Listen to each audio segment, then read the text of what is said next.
Friends, welcome to my channel again. So ಈಗಾಗಲೇ part C and part D ನೀವು ನಾನು ಬಿಟ್ಟಿದ್ದನ್ನು practice ಮಾಡಿದ್ದೀರಾ ಅಂತ ಅನ್ಕೋತೀನಿ. ಹಾಗೆ ಆಲ್ಮೋಸ್ಟ್ ಆಲ್ ನೀವು ಥಿಯರಿನ ಕವರ್ ಮಾಡಿದ್ದೀರಾ ಅಂತ ಅನ್ಕೋತೀನಿ. ಇವತ್ತು ನೀವು ಕೂತು ನ್ಯೂಮರಿಕಲ್ಸ್ ಚೆನ್ನಾಗಿ ಮಾಡಿದರೆ ನಿಮ್ಮ ಕೆಮಿಸ್ಟ್ರಿದು ಫುಲ್ ಸ್ಟ್ರಾಂಗ್ ಬೇಸ್ ತಯಾರಾಗುತ್ತೆ. ಹಾಗೆ ಕೆಮಿಸ್ಟ್ರಿ ಕಂಪ್ಲೀಟ್ ಆಗುತ್ತೆ. ಹಾಗೆ MCQs ಕೂಡ ನೀವು ಮಾಡಬೇಕು. MCQs and part B also ಉಳಿದಿದೆ, ಅದನ್ನು ನಾವು ನೋಡೋಣ ಮುಂದೆ. ಈಗ ನೋಡ್ರಿ, important numericals, that is of solutions ಅಷ್ಟೇ ಅಲ್ಲ, ಎಲ್ಲ ಫಿಸಿಕಲ್ ಕೆಮಿಸ್ಟ್ರಿದು ಕ್ವಶನ್ಸ್ ಇದ್ದಾವೆ. This was mainly prepared by Saurabh Raina. Credit mainly goes to them. So ಇಷ್ಟು ಚೆನ್ನಾಗಿರೋ ಮಟೀರಿಯಲ್ನ ಪ್ರೊವೈಡ್ ಮಾಡಿದ್ದಾರೆ. NCERT questions with answers. ಚೆನ್ನಾಗಿ ಇದನ್ನು ಅನಲೈಸ್ ಮಾಡಿದ್ದೇನೆ. ಇದೇ ಟೈಪ್ ಕ್ವಶನ್ಸ್ ನಿಮಗೆ ನಾಳೆ ಬೀಳ್ತವೆ. So you have to practice them. ಈಗ ಇಷ್ಟು ಪ್ರಾಕ್ಟೀಸ್ ಮಾಡಬೇಕಾ ಕೂತು ಅಂತ ನೀವು ಕ್ವಶನ್ ಕೇಳೋದಾದರೆ, no, you have to practice only 1 to 2 questions from each chapter. Minimum 1 to 2 ಅಂದರೆ ಈಚ್ ಕಾನ್ಸೆಪ್ಟ್. ಓಕೆ, ಒಂದು ಕಾನ್ಸೆಪ್ಟ್ ಇತ್ತ 1 to 2 ಕ್ವಶನ್. ಈಗ ವೇಪರ್ ಪ್ರೆಷರ್ ಮೇಲೆ 1 to 2 ಕ್ವಶನ್ಸ್ ಮಾಡಿದರೆ ಸಾಕು. ಅದೇ ರೀತಿಯ same questions, but unknowns change ಇರುತ್ತೆ ಅಷ್ಟೇ, ಮತ್ತೇನು ಇಲ್ಲ. ಸೇಮ್ ಕ್ವಶನ್, ಸೇಮ್ ಫಾರ್ಮುಲಾ, ಅದೇ ರೀತಿಯಾಗಿ ಕಂಡುಹಿಡಿಯೋದಿರುತ್ತೆ. ಸೊ ಇಲ್ಲಿ ನೋಡ್ಬೋದು, ಇದೇ ರೀತಿಯಾಗಿ ಪ್ರತಿಯೊಂದು ಕ್ವಶನ್ ವಿತ್ ಆನ್ಸರ್ ಇದೆ. ಈ PDF ತುಂಬ ಇಷ್ಟ ಆಯಿತು ನಿಮಗೆ, ನಾನು ಪ್ರೊವೈಡ್ ಮಾಡ್ತಾ ಇದ್ದೇನೆ. ಈ PDF ನನ್ನ ಟೆಲಿಗ್ರಾಮ್ ಚಾನಲ್ನಲ್ಲಿ ನೀವು ಡೌನ್ಲೋಡ್ ಮಾಡ್ಕೋಬೋದು. ಹಾಗೆ ಇಲ್ಲಿ ನೋಡ್ಬೋದು, ಲಾಸ್ಟ್ ಟೈಮ್ ನಮಗೆ ಆಸ್ಮೋಟಿಕ್ ಪ್ರೆಷರ್ ಮೇಲೆ ಕ್ವಶನ್ ಕೇಳಿದರು, ಬಟ್ ಈ ಸಲ ನಿಮಗೆ ವೇಪರ್ ಪ್ರೆಷರ್ ಮೇಲೆ ಕೇಳ್ಬೋದು, ಇಲ್ಲಾಂದರೆ ಯಾವ್ದು ಬೇಕಾದರೂ ಕೇಳ್ಬೋದು.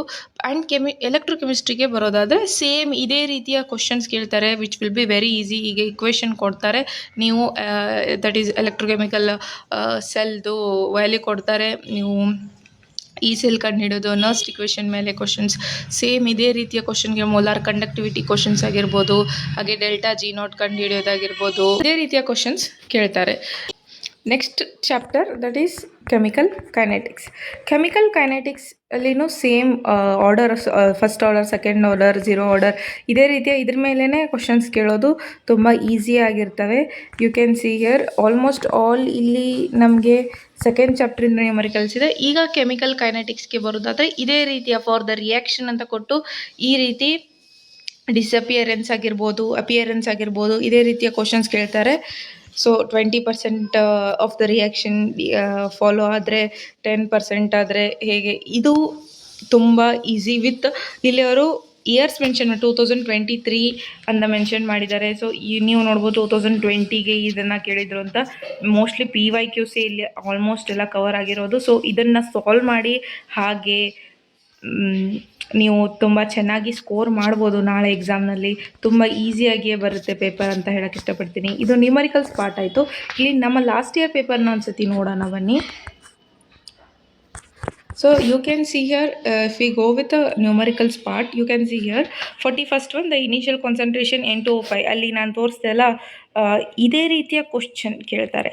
ನೆಕ್ಸ್ಟ್ ಇಲ್ಲಿ ಎನಿ 3 ಬರೆಯೋದಿರುತ್ತೆ. ನಿಮಗೆ ಕ್ವಶನ್ ಕೊಟ್ಟಿರೋದು 1 2 3 4 5 6 ಕ್ವಶನ್ನಲ್ಲಿ 3 ಅಂದರೆ half of the questions choice ಇರ್ತವೆ. So you can score very well. Okay, each question carries 3 marks. You can score here 9 marks. Okay, next ಏನು ಬರ್ತದೆ, vapour pressure of the here vapour pressure ಮೇಲೆ ಕೇಳಿದ್ದಾರೆ, rate constant of the first order reaction, ಹಾಗೆ electrode potential, ಹಾಗೆ osmotic pressure ಮೇಲೆ.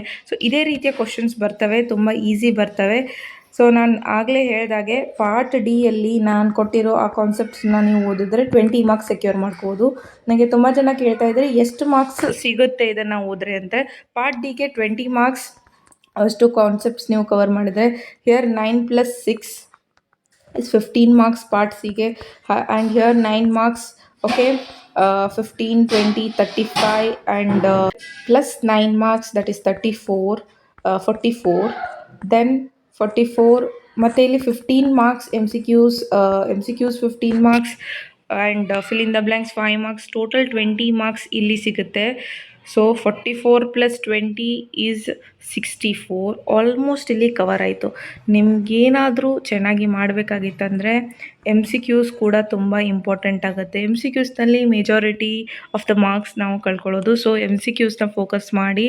ಹಾಗೆ MCQsಗೂ ಕೂಡ ಏನಾದರೂ ಬೇಕಿದ್ದರೆ ಕೇಳಿ, ನಾನು ನಿಮಗೆ ಮಟೀರಿಯಲ್ ನೋಡಿ ಚೆನ್ನಾಗಿರೋದು ಪ್ರೊವೈಡ್ ಮಾಡ್ತೀನಿ. ಓಕೆ, ಗೊತ್ತಾಯಿತು ಅಂತ ಅನ್ಕೋತೀನಿ. ಸೊ ಇದಿಷ್ಟು ಫಾಲೋ ಮಾಡಿ ನ್ಯೂಮರಿಕಲ್ಸ್ಗೆ. ಹಾಗೆ ಇನ್ನೂ ಏನಾದರೂ ಪ್ರಾಬ್ಲಮ್ಸ್ ಇದ್ದರೆ ಕಮೆಂಟ್ ಮಾಡಿ ನೋಡೋಣ, ನಾನು ಸಾಲ್ವ್ ಮಾಡೋಕ್ಕೆ ಟ್ರೈ ಮಾಡ್ತೀನಿ ಅಂತ ಹೇಳ್ತಾ ಈ ವಿಡಿಯೋ ಮುಗ್ಸೋಕ್ಕೆ ಇಷ್ಟಪಡ್ತೀನಿ. All the best for exams. Thank you for watching.